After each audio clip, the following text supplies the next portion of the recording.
तरफ मिट्टी फैलाई, फिर अखबार के उस पन्ने को पढ़ने लगा। जो नीचे है उसे नाम नहीं दिया जाता। मिथुन को उस रात कुछ नहीं हुआ।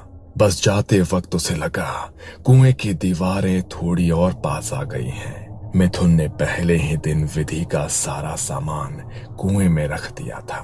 मिथुन कुएं के तल पर बैठा, दिया जलाया और उसने झोले से लोहे की 3 कीलें, नींबू और जली हुई लकड़ी की राख निकाली। मिथुन ने राख से जमीन पर एक गोल घेरा बनाया, बीच में नींबू रखे और कीलें दीवार में ठोक दी।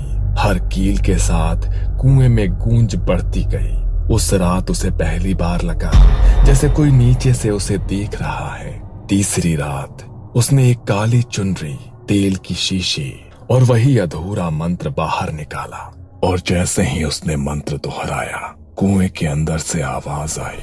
कोई शब्द नहीं, बस एक भारी सांस। मिथुन का शरीर जम गया, लेकिन उसने क्रिया नहीं रोकी। उस रात जाते समय उसने साफ सुना, फिर आना। चौथी रात कुआं जली हुई लकड़ी की बदबू से भरा था। मिथुन के हाथ कांप रहे थे, फिर भी वो नीचे उतरा। उस रात उसने पहली बार जोर से बोला, मुझे चाहिए। कुएं के अंदर कुछ हिला, जैसे जमीन के नीचे कुछ करवट ले रहा हो। मिथुन को लगा अब पीछे हटना नामुमकिन है। 5वीं रात। इस रात उसने दिया नहीं जलाया और टॉर्च भी बंद रखी। अंधेरे में ही बैठा रहा। पहली बार उसने मंत्र पूरा पढ़ा। जैसे ही आखिरी शब्द निकला, कुएं की जमीन ठंडी हो गई और नीचे से एक आवाज आई, मांग।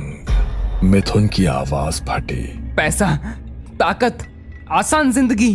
उसके बाद कुआं खामोश हो गया। अंधकूप विधि पूरी होने के बाद ज्यादा वक्त नहीं लगा। अगले ही हफ्ते से मिथुन की जिंदगी ऐसे पलटने लगी जैसे किसी ने अचानक किस्मत का पन्ना पलट दिया हो। पहले हफ्ते ही उसने जुए में हाथ आजमाया। वो जो हमेशा हारता था, उस दिन लगातार जीतता गया। एक दांव, फिर दूसरा, फिर तीसरा। लोग हैरान थे, मिथुन खुद भी हैरान था। कुछ ही दिनों बाद एक लॉटरी का टिकट लगा, फिर दूसरी, फिर तीसरी। इतना पैसा जिसे उसने कभी एक साथ देखा भी नहीं था। और अजीब बात ये थी कि मिथुन ने मेहनत कुछ भी नहीं की थी। पैसा खुद चलकर उसके पास आ रहा था। फिर बड़े काम मिलने लगे। कोई जमीन बिकवाना चाहता था,